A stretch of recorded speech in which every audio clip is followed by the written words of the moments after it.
Good morning, everyone. Thank you for joining us. Thanks for joining us, Mhm. everyone. We'll get started in a few minutes. As folks are logging in, appreciate everybody joining us in today's meeting.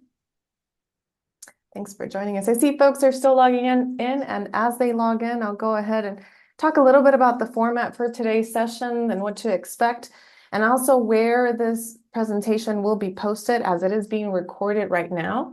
My name is Isis Lopez, and I'm the Engagement Manager for Development Services Department. Part of my role is to bring to you information about relevant topics on development, including today, which we will be talking about the gross floor area.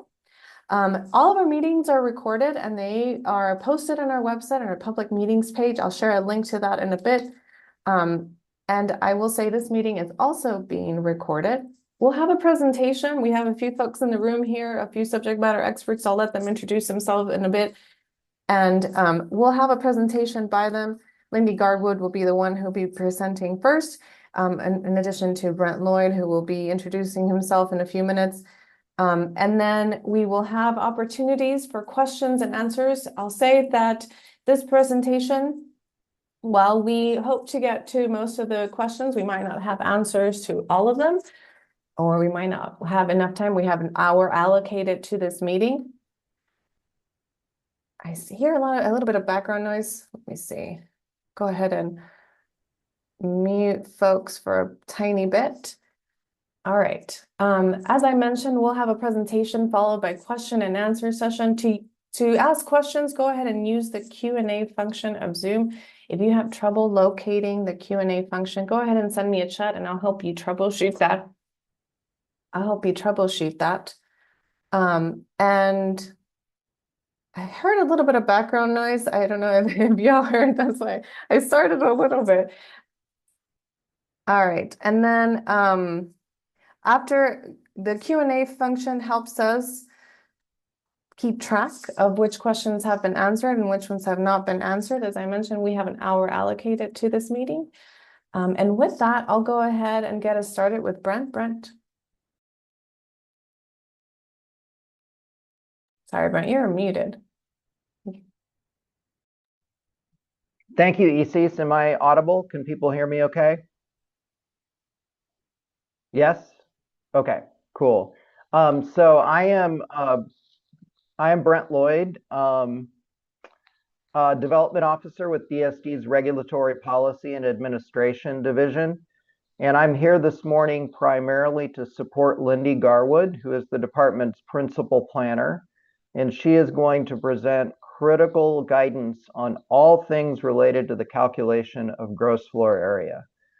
We know that FAR is a critical element of the city's residential development regulations, and it speaks most directly to the overall structural mass that's permitted on a lot. As I think everybody who's here this morning understands, with the passage of the home ordinance, council sought to establish a simpler method for calculating FAR than the rules that have been in effect under subchapter F. But as with any significant change in regulations, there have been growing pains in applying and understanding the new rules. While intended to be simpler, there are always gray areas and design scenarios not clearly contemplated by code language. Navigating those gray areas is a primary function of zoning code interpretations. And the FAR interpretation that Lindy presents this morning is grounded firmly in the code language, specifically the concept of enclosed space, while also abiding by the Board of Adjustments ruling last year, which provided critical guidance on what constitutes a floor in calculating attic space. Within that framework, the interpretation that Lindy is going to present seeks to provide flexibility for designers and, to the greatest extent possible, account for feedback that we've received over the last couple of years on the various FAR dilemmas that people confront most often. So with that, I'm going to turn it over to Lindy, who's going to provide what we hope is useful guidance for people on the calculation of gross floor area.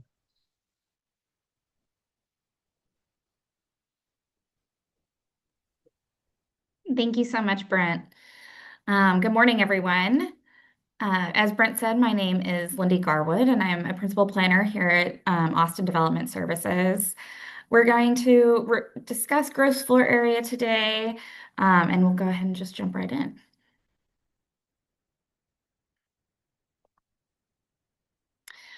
So, gross floor area in general is the amount of area that's enclosed within a building. Um, Sorry. The City of Austin has three definitions of gross floor area within our land development code. One is in subchapter F, and it's primarily for our single family houses. One is in 25-773, and it's repeated again in 25-779. And that definition that's repeated is for duplex, 2 unit, 3 unit, small lot single family. And then there's a general gross floor area definition in 25-121, which is applicable to all other uses. Today, we're going to be focusing on the definition that's found in 25-773 and repeated in 25-779. And that defines gross floor area as the total enclosed area of all floors in a building with a clear height of more than 6 feet measured to the outside surface of the exterior walls, except, and this is a slight deviation from the exact language in the code. In the code, it just says for exemptions herein, but the exemptions that it's referencing are the preserved square footage of existing dwelling units outlined in section 25-770E, 773E2. And that's commonly referred to as the preservation bonus. And so it's all area except for the preservation bonus. There are a few key words in the gross floor area that I've bolded. The first being enclosed. There is a definition of enclosed in the Land Development Code. It's found in 25-121. And it's a roofed or covered space fully surrounded by walls, including windows, doors, and similar openings, or architectural features, or an open space of less than 100 square feet, fully surrounded by building or walls exceeding a height of exceeding 8 feet in height. That will become important as we kind of go through the different types of gross floor area. Additionally, all floors is very important for the definition of attics. And 6 feet is a critical number because if the space is less than 6 feet, even if it meets the other requirements of this section, if it is enclosed or on a floor, if it's less than 6 feet, it would not count towards gross floor area. And the way that we measure height for this definition, and it's specific to 25-773 and 779, which are colloquially known as the home ordinances. Those are measured from finished floor to finished ceiling. In subchapter F, it's measured differently, and so I wanted to make that distinction that that measurement is specific for the home resolutions. The first topic is attics and how we do or do not count attics towards gross floor area. So as I noted in the definition, gross floor area is defined as all floors within the building.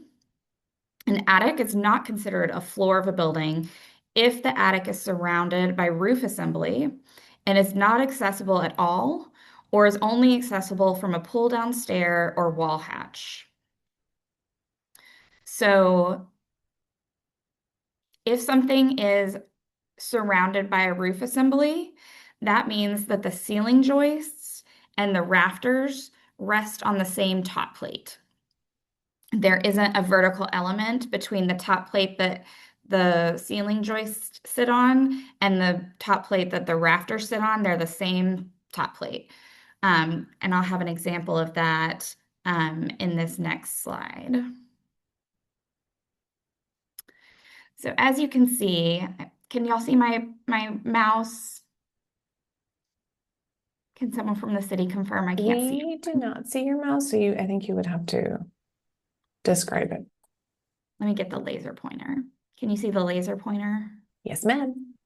Excellent. So as you can see, the rafters come down and meet at the same point that the ceiling joists meet at. So these are all resting on the same top plate. And so this is considered to be surrounded by roof assembly. There is you can build interior knee walls that if you need to for the energy code, that's not a problem, and it still is not counted towards gross floor area if you have an interior knee wall, so long as you don't have a staircase that leads up to that space. But again, you can see that since these are sitting on the same, there's no vertical element between the two. And just as a note, these diagrams are illustrative in nature, and so they may be missing some specific elements of the construction assembly, but the general understanding of what of the rafters and everything is demonstrated. Okay, so going towards what does count towards gross floor area in attics. If an attic has exterior walls, including dormer walls, between the ceiling assembly and the roof assembly, or if it's accessed by a full staircase as opposed to a pull-down door, or a full-size door as opposed to a wall hatch, then portions that are 6 feet or greater in height count towards gross floor area. So I'm just going to go over that one more time. So if the attic has exterior walls, so a wall that is between the ceiling joist and the roof assembly, including dormers, or it's accessed by a full staircase or a full-size door, then portions that are 6 feet in height or greater count towards gross floor area. I know that's a lot of words and ors and ands, so I'm going to present some examples. So this is an example of a staircase leading to the second story or attic, or what was an attic but is now a second story. For the portions that are over 6 feet, those would count towards gross floor area. It does have a knee wall, but the critical element is that it has a staircase that leads up to that space, as opposed to this one where there is no staircase, or this one where there is the knee wall but no staircase. This one has a staircase, and therefore anything that's over 6 feet, which is represented by this purple on the ground right here, anything over 6 feet would count towards gross floor area. If it's less than 6 feet, it would not count towards gross floor area.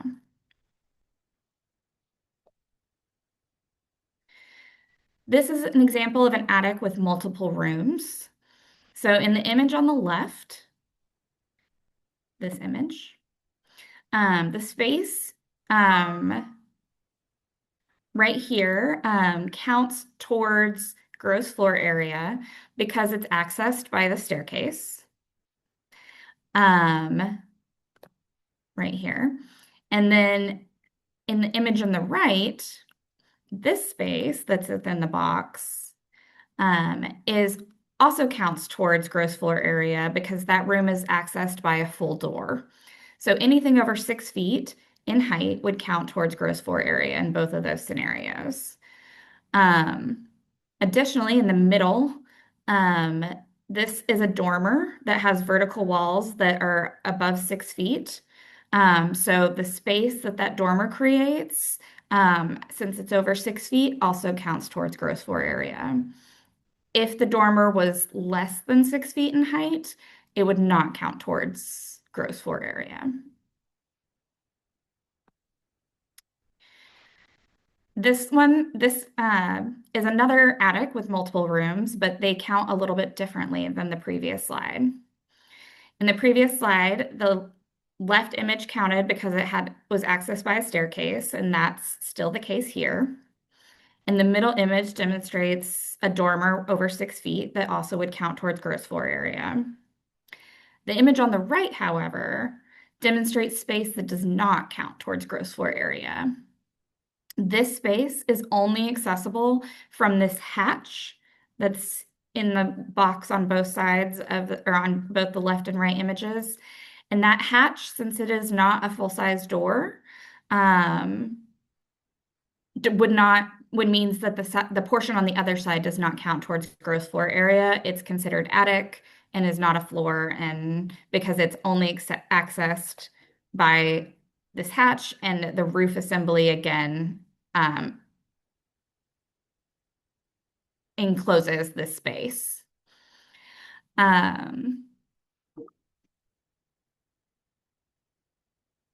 Okay, this is an example of an exterior wall, and this is no longer an attic. This is now a floor because you have a vertical component between the top plate for the floor joists and the rafters. So this vertical element that's in line with the wall below and on the exterior of the building means that this space is now enclosed by walls, which meets our definition of enclosed. It's no longer enclosed by the roof feature or roof assembly that all of the other examples were enclosed by. And so this now is another floor, and whether you have access to it or no access to it, it counts towards gross floor area. And the reason for that is when you start adding this vertical space right here, you're increasing the volume and massing of the building and creating a much more usable space, because 6 feet is achieved much easier once you start adding height to the exterior of the wall. It also is it makes the room completely enclosed by walls, and again, that meets the definition of enclosed. So in both of these examples, they both count towards gross floor area. Now we're going to transition away from attics and move towards other spaces within a house that count towards gross floor area. So a basement or crawl space, garages, mezzanines or lofts, or storage all count towards gross floor area if they are 6 feet in height or greater. The mezzanine and loft, the double height atrium space next to the loft would not count more than once. That would just count for the floor that it originates on, and the airspace next to the loft would not be counted, but the loft itself would be counted if the loft is greater than 6 feet in height. Storage, same thing. If you have, a closet that's more than 6 feet in height, it counts. Less than 6 feet in height, it does not count. Carports will be reviewed consistent with the openness standards used for subchapter F projects. This means that it will not count towards gross floor area if the openness standards are met, which is 2 sides open by 80%. Mechanical space and utility chases and chimneys and fireplaces, both of those again count towards gross floor area for portions that are 6 feet in height or greater. But for any space that extends for more than one floor, it's only counted on the floor that it originates. So I'll have some examples of that later in the presentation. But basically, if you have a space that starts at the bottom floor and extends all the way through to the roof, it's only counted on the space on the bottom floor. It's not counted per floor. But since mechanical space is an enclosed and mechanical and fireplace and chimneys are all enclosed spaces, they count towards gross floor area, but again, only once per point of origination. Stairs are similar in that they only count towards floors that they originate. But if you have non-contiguous stairs, they count at each point of origin. Again, I'll have examples of this that are a little bit easier to visualize. Elevators are counted on each floor that the elevator accesses. So elevators and stairs are not counted the same. Elevators actually occupy and stand within each space, within each floor, as opposed to stairs that kind of move throughout and are their space that are not volumetrically used. But the elevator mechanical penthouse that's above the top story of wherever the elevator is, that is not separately counted. The mechanical space is counted with the top floor of the elevator. So let's look at some examples of these multi-story spaces. So here are some examples. The staircase in purple is a stacked switchback staircase, and it would only be counted once towards gross floor area for the floor of origin, which is the ground floor. So that entire purple space would only be counted for the ground floor, and the remaining floors would not be, the staircase would not count on those floors because it's all within the same volumetric space. Likewise, you can see back here this blue utility shaft that originates on the ground floor and extends unbroken all the way through the third story. And so it would only be counted on the ground floor as it is a continuous unbroken space for the entire height of the house. So think, like something that would have like ductwork where it might have, an outlet for like a vent, but it's not actually the shaft is continuous throughout the entire structure. That would only be counted on the floor that it originates.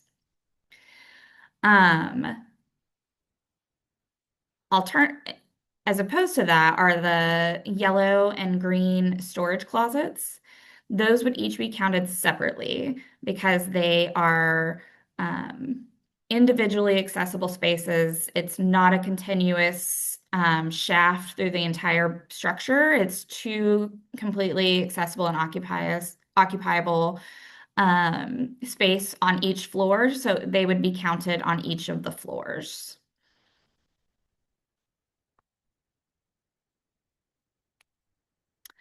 In this example, you can see the blue fireplace and chimney, and it extends through the double height living space right here, and then into the third floor and then out the roof. The fireplace and chimney would only be counted once on the ground floor and not on any other floor. The staircase in this example are non-contiguous. Therefore, the purple stair is counted once towards gross floor area for its footprint on the ground floor. And then the green staircase is also counted for its footprint on the second floor. The green staircase is a wrap staircase, and it has an open atrium next to it. So the space that's directly adjacent to the staircase is open between the two floors. So this is counted on the floor of origin as well. Since it's a double height space, it wouldn't be counted on the second floor. The image on the right demonstrates an enclosed wrap staircase where there's actually a wall that separates the stair from the space directly adjacent to the staircase, and there's a floor that extends and actually touches that wall. So this is no longer a double height space. It's now two separate occupiable spaces. So both of those count per floor. So the footprint of the staircase, again, only counts on the floor of origin. So for the area in green, that would only be counted once. But the adjacent area is no longer an atrium, it's just floor. And so this is now counted per floor, as opposed to this one where um, there's no place to stand right here on the second floor. So this is a double height space and would only be counted once for that double height space. And with that, that actually ends the presentation portion of our presentation today. And we're ready to answer questions. Thanks, Lindy. Appreciate all of the information that you had to share with our attendees today. We have quite a few people in the room with us today. And I know you went through a lot of information, so we do have quite a few questions also already in the queue, and some of them came in or as you were presented, so we might have already answered them, but I'll go ahead and ask them just in case. And for the folks who are listening, if you have any questions, we are now going through the Q&A portion of this presentation. I'll remind folks that we are recording this presentation, including this part. We'll try to get to as many as possible, but we might not have the answers. And Lindy, you might have already answered some of them as we were going through, but I'll go ahead and repeat them just to make sure that we go through them. And then if you cannot locate the Q&A portion of Zoom, go ahead and send me a chat and I'll try to troubleshoot as Lindy and Brent and Leah are answering questions. Okay. One of our attendees asks for the energy code compliance, they typically include a heel or vertical element in the roof trusses and roof framing. Would that mean that the attic space now has to count as a floor? So if the vertical portion is on the exterior of the wall and it actually is in line with the floor beneath it and extends up from the floor beneath it and the top plate of that floor, then yes, it would count towards gross floor area. If the rafters sit on the roof on the top plate of the floor below, and the ceiling joists share that, and then there's a small and then there's an interior wall or heel or knee wall, that would not count as long as you don't build a staircase up to that space. We specifically met with our building official to discuss that concern, and that was the differentiation that was best applicable is exterior versus an interior wall. Okay, gotcha. Thanks, Lindy. And then the other thing I'll disclaimer too, as I'm going through the questions, some of them we might answer, they might be duplicates. So, but they might be like a technicality or like a little addition to those questions as we run through them. One of our attendees asked if you can expand a little bit more on, you might have also addressed this in the meeting, door size. Can you talk a little bit about why that matters for door size? So we didn't want to penalize someone if they wanted to use a portion of their attic for a truly habitable space that is, finished out and complete, and then a portion that's just the rafters and what you would typically think of for an attic. We didn't want to make it have to apply universally to both scenarios. So if that's where the accessibility from door or a hatch is important. If you have a door, we are going to assume that you're going to use that space as a livable, habitable space and that it'll be finished out and it'll be gross floor area. If it's access for a hatch, it's assumed that that hatch is really only for like maintenance access or to clean out the attic or blow insulation or whatever needs to happen, but it's really mostly maintenance for the attic and that the attic is going to be primarily unused. And so that won't count towards gross floor area. So that's the difference between the size doors and why we're kind of making that distinction. All right, the next questions, and I will say that we have quite a few questions in the queue, and so we'll run through as many as we can, as much as possible.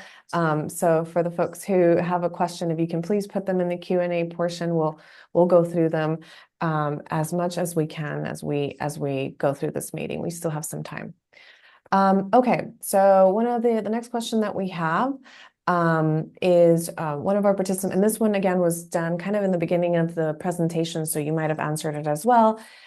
Counting the staircase, even though if it's in the envelope of the building, is there anything else that you wanted to touch base on that portion of it?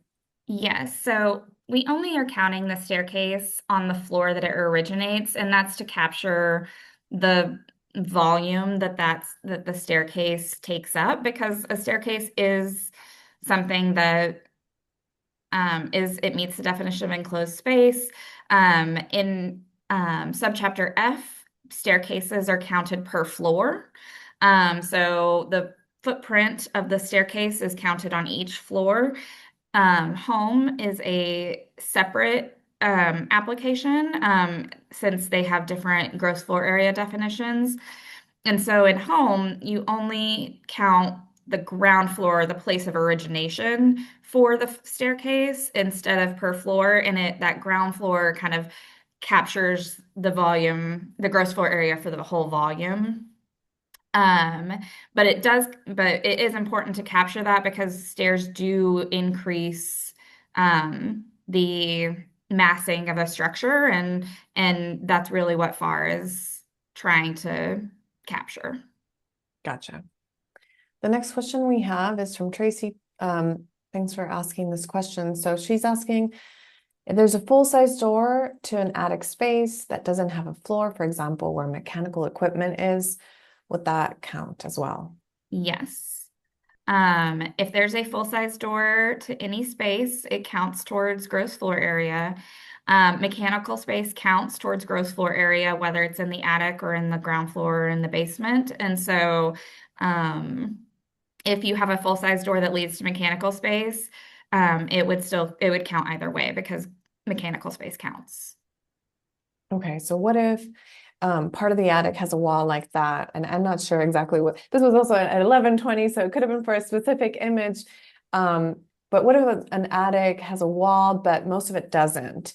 For instance, if the exterior wall recesses in for part of the wall, anything that we can add to that part. So if part of the attic has a wall, but most of it doesn't. For example, if the exterior wall recesses in for part of the wall. Does that make sense, Lindy? I'm not exactly sure what the question is asking. Okay. So if Greg wanted to reach out separately, I'm happy to discuss. But I'm not quite sure what the question is. I think he was referring to a very specific image in part of the presentation. The next question we have is, so a gable end of an attic would trigger the attic space counting as a floor. I think they're trying to check if the gable end of an attic would trigger attic space counting as a floor.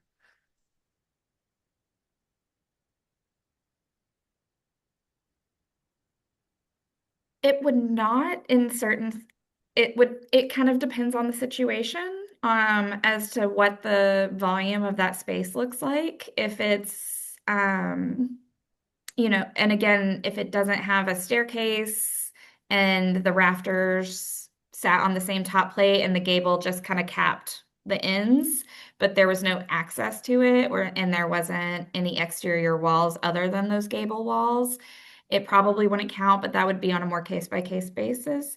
But the general principle is if you can get up there and there's exterior by a means that doesn't, you know, require crawling or climbing up a rickety ladder, then it's accessible space, and it counts towards gross floor area. And the gable ends, it would just kind of depend on how the space is configured. Gotcha. The next question that we have is, if you only count the hearth of a fireplace, they're wanting to check if that's correct. No, so you create the volume of the fireplace itself, where you would actually put like the logs and everything count, but also the space that the the smoke escapes the house from the actual chimney, that would count towards gross floor area as well. And that's just because, again, we count anything that is within the exterior walls. The chimney is an enclosed space within the exterior walls, and so it would count, but again, only once on the ground floor. And it's kind of like typically the chimney kind of encapsulates that same area that the base of the fireplace is. So it would be that footprint, and then it could get narrower when the chimney for the up, the chimney would be captured in that. Gotcha. The next question that we have is about basements from Adam. They're talking about, so they understand that historically, prior to McMansion ordinance, the city didn't count basements towards gross floor area because of the exterior walls, or they couldn't count if 6 feet or more of the basement walls were above ground and therefore had an exterior wall. Is there anything you wanted to add about basements and them counting as an exterior wall as it pertains to this gross floor area interpretation, Lindy?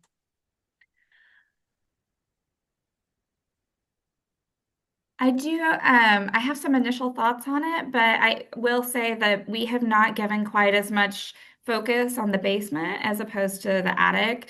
And so I would like to think about that one a little bit more and make sure I'm giving a correct answer before I do. Gotcha. The next attendee is asking about alignment with industry standards. Anything that you wanted to add on standards such as BOMA and elevators in the floor? Anything at this point? Yes, so the IRC and the like the technical codes and the zoning code, while similar in nature, they do serve slightly different purposes. And we do like them to harmonize, but there are instances that they don't. And elevators are a determination that we made with our site plan staff as well as our residential staff. And since they occupy each floor, it was determined that they count per floor, and that's site plan and residential. Gotcha. And I see there's another question about elevators that you addressed right now. The next question I have is what constitutes a hatch size?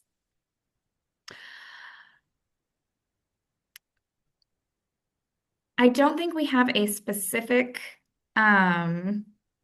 dimension in mind. I think we can discuss and potentially get some more parameters around that. But we try not to be so prescriptive as to like make people buy specific products or anything like that. So like it's really like, can you walk through the door or do you have to crawl through the door? It's kind of a litmus test on a product by product basis. Gotcha. Okay, the next question is about home projects and applicability. And so would we have more information at this point on when home projects are applicable, or if it's only when a property is not in subchapter F? Of course. So home projects, which include duplex, 2-unit, 3-unit, and small lot single family, are allowed on any property that's zoned SF1, SF2, or SF3. And subchapter F is also allowed on SF1, SF2, and SF3, but subchapter F only applies to a single family. So if you have a lot that's zoned SF3, you could build a single family under subchapter F, or you could build a 2-unit under 25-773. Either option is legal and allowed on that same exact lot. There is no subchapter F does not exclude home. Gotcha. The next question that I will ask is, will covered porches be considered similarly to carports? Covered porches are not enclosed, and they do not count towards gross floor area. And the next question also relates to carports. So which, Leah or Lindy, let me know if you have this answer. Which permit application calculations are used for home carport exemptions? Not sure if we have that answer. I'm not quite sure what that question's asking. If Leah might, as it relates to permitting. No, I'm not sure either. Okay, we Which will. application calculations are used? I mean, no, I'm not sure. New construction addition application should have everything you need to do the calculations that we need for review. Gotcha. Okay. So the next question that we have is one of our attendees is doing a multifamily project consisting of 2 duplex buildings. Can they count the stairs as described for home projects? And I think you might have addressed home, but specifically for the stairs, for example, not counting the upper stories. So if the 2 duplexes are on a single site, a single lot, it's not a home project any longer, it's multifamily. And multifamily is calculated under 25-121, which has slightly different exemptions and slightly different calculations methods that our site plan team, actually it's still reviewed by residential, but it's reviewed under the site plan definition in 25-121, so it's slightly different than what we're discussing here today. And the next question, we don't have someone here from historic preservation, but we, Lindy or Leah or Brent, y'all might know if an attic or crawl space is finished out as part of the renovation of a historic house, does the preservation bonus make those new spaces exempt from FAR? I think No. that would have to be on a case-by-case basis. I think we would need to review more specifics of the regarding the information about how tall the spaces are, how finished out were they already? Was it dirt floor? Was it, concrete? It's just different things that might make it count or not count depending on its level of finish already. Gotcha. Thanks everyone for continuing to, as we still have a few more questions to go through, I will note that our staff is Leah and Brent are answering some of them in the Q&A function. So you could also go through and see which ones have been answered live on air and which ones have been typed and answered. So you can go ahead and go through those as well. And as we go verbally through the ones that were being asked. So the next question that I'm going to read is regarding vertical elements in attics. If the roof structure sits on a truss versus joist at the top of a plate, can we still consider it exempted? It depends on how it's configured. If the truss is creating a vertical separation between what's holding up the ceiling and what's holding up the roof, if there is a vertical separation, then it potentially could count towards gross floor area. It kind of would depend on what that looked like.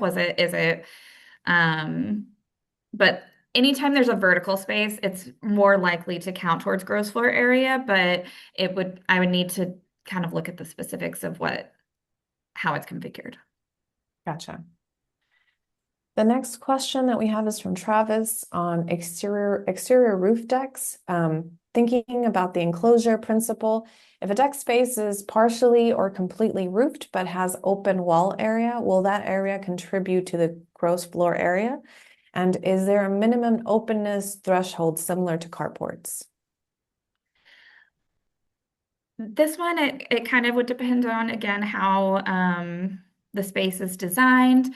If it literally is like a pergola with columns on the corners and a roof, it would most likely not count towards gross floor area because it's not enclosed. But if you have decorative screens or it has doors that lead into this space, like there's certain design elements that might make it more enclosed because the definition of enclosure does say it's not just walls, it's also architectural features and windows and doors and things. So it kind of would depend on the design of the space.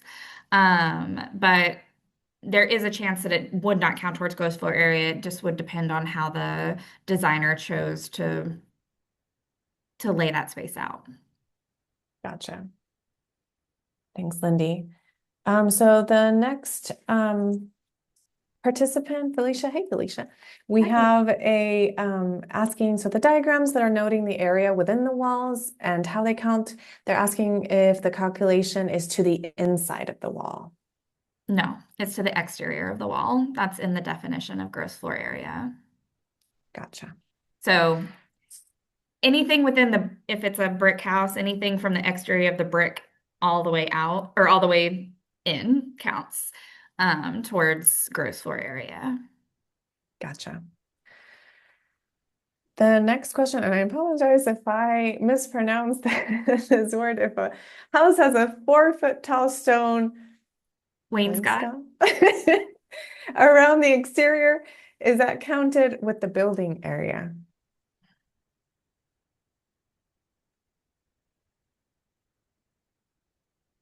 I'm not quite sure. I'd like to get back to this person. Okay, We would gotcha. measure to the exterior most of the wall.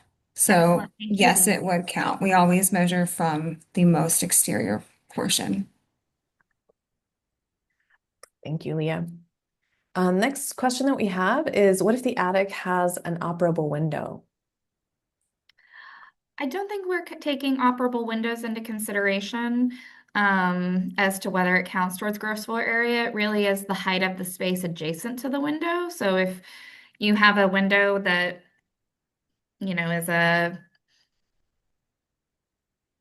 low linear window like towards the floor that is operable, and then the ceiling sits right on top of that, I don't know, I'm not sure I'm even making sense with that, but it would depend on what the space next to the window looks like rather than the window itself.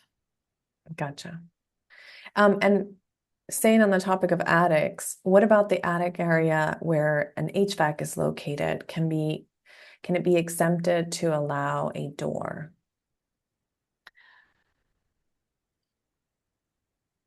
So HVAC is part of mechanical, and mechanical space does count towards gross floor area. So I'm not quite sure what exactly they're asking, but the HVAC area would count towards gross floor area, even if it's within the wall, but it would only count on the floor of origination. Gotcha. The next question we have, Adam is asking if a 6-foot 7-inch door would meet the requirements. So since it's a 6-foot door, I'm assuming the space adjacent to it is over 6 feet, which would count towards gross floor area. It would have to be less than 6 feet. Gotcha. The next question that we have is asking based on the decision by the Board of Adjustments, how that decision would impact existing overlays and or ordinances. So the way that the different regulations overlap is different from the FAR, and we'd probably want to talk about that more in a separate discussion. This interpretation is in line with the Board of Adjustment interpretation, where specifically we are counting attics that are floors, regardless of whether they carry a load or not. We are just also we're helping distinguish when it is a floor and when it isn't a floor, and if it doesn't have exterior walls and it doesn't have access, then it's not considered a floor. And so that's where this distinction is made. But this interpretation is in line with the Board of Adjustments interpretation, and that it does not matter about whether the attic carries a load or not. And Gotcha. I would just add very briefly that I think, the Board of Adjustment decision, which was the first major interpretation appeal following the passage of Home, it spoke to a very critical question about when attics count towards FAR, and specifically it said, as Lindy quoted, that the load-bearing character of the floor is not a factor, but it didn't answer all the questions. There are I would say most of the issues that Lindy went through are not directly spoken to by the Board of Adjustment decision. So our goal this morning was really to provide more of a comprehensive clarification about how FAR is calculated, and definitely the board's interpretation is a part of that, but there are a lot of other issues as well. Gotcha. The next question that we have is by Becky, asking if the fully enclosed language means walls on all sides. So for example, a screen porch with house and walls on 3 sides and 1 side open would not be counted. They're wanting to clarify if that would not be counted. It kind of, I feel like a broken record, but a little bit depends on the design. If it's a recessed porch where it has 3 walls, but then it has a screen and a door, then yes, it would count because screens and doors count towards gross floor area. If it's fully open and it truly is like a porch that is on the exterior of the house, it just happens to have 3 sides, I imagine it's not. Leah, do you want to speak to that? I have to back you up and say it's case by case basis, but if there are not 4 walls enclosing it, it could be excluded. But once again, I would like to see plans before I give a concrete answer. Gotcha. It does seem that we have a lot of questions about what counts. And that kind of piggybacks to another question that we got about exterior columns enclosed in hardy/walls. Would those count as well, or would it depend as well? They would count because the wall, the Gotcha. studs count, everything counts if it's within the exterior wall. Gotcha. The next question that we have is, do box out windows that do not extend to the floor and bay windows that do not extend to the floor count? It again depends on design. If it is a space that is like, 6 feet deep and you're like, oh, but it has, it's not actually accessible, but it's 6 feet deep and it clearly will potentially in the future be a space that someone would use, then it might count. If it really is a box window and is just like, a foot deep and it is boxed out, then it would count.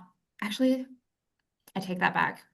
It would count either way because it's within the interior of the exterior of the wall. So either way it counts. So Gotcha. sorry for the confusing beginning answer. Yes, it counts. Gotcha. Next question that I'll overview is underground parking. How does this relate to gross floor area? We don't see a lot of underground parking within the residential design, but if it was, parking counts if it's enclosed. So if you had a below grade garage, it would count towards gross floor area. Gotcha. The next question that we have is, for an attic over the first floor space adjacent to the second floor space, usually our participant says it makes sense to run those second floor trusses, depending on the direction the trusses are running, across the exterior first floor wall. And the rafters would end up sit on the top of the first floor of the floor trusses. Would that still be an attic, assuming that there's no staircase, etc.? So Greg, I am a visual learner and not necessarily an audio learner. So I'm happy to help answer your question, but I think we'll need to have a more one-on-one maybe Take a look at option with like some drawings. Gotcha. All right. Let's see, the next question that we have is on managing discrepancies. And so, as we mentioned, there's complexities that happen. Anything that we want to add or note to our attendees on being able to manage these discrepancies? So the implementation of home is much more streamlined than Subchapter F. Subchapter F is extremely complex. It has many exemptions that are caveated and have different requirements for each exemption. There's the tent, there's articulation, there's all these different things.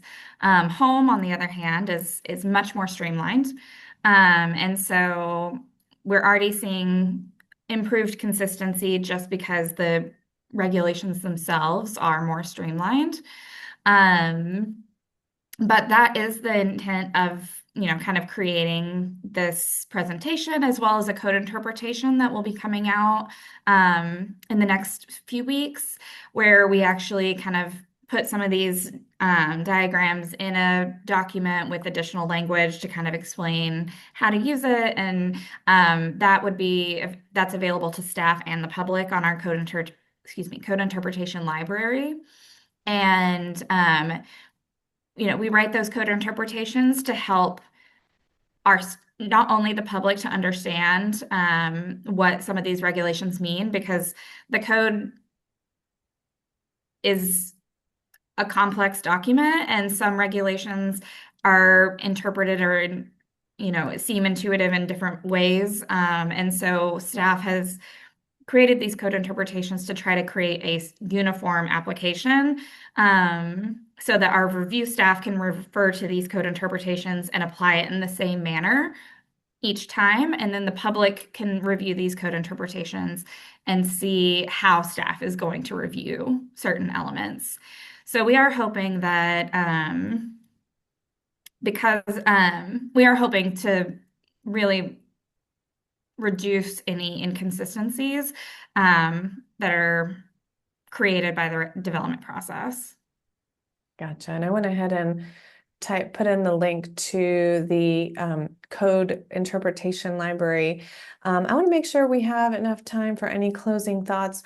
We're right about a time, so appreciate everybody who took the time to come and listen. And then go ahead and bookmark that code interpretation library, as well as our public meetings page where we will post a recording of this meeting. Brent and Lindy, anything you would like to share with our attendees as we close out? I appreciate everyone attending, and I hope the information was useful. I know there's a lot of nuance and questions about this, so we're hoping that this was a step in the right direction of understanding kind of how the city views FAR. And then, like I said, this code interpretation regarding home, which will also include FAR as well as other elements of the home ordinance, will be coming out soon, and hopefully that will be helpful as well. Brent, anything on your end? No, just really appreciate the attendance, and I can tell by looking at the attendee list that we have a lot of people with different perspectives in attendance. That was very much the goal.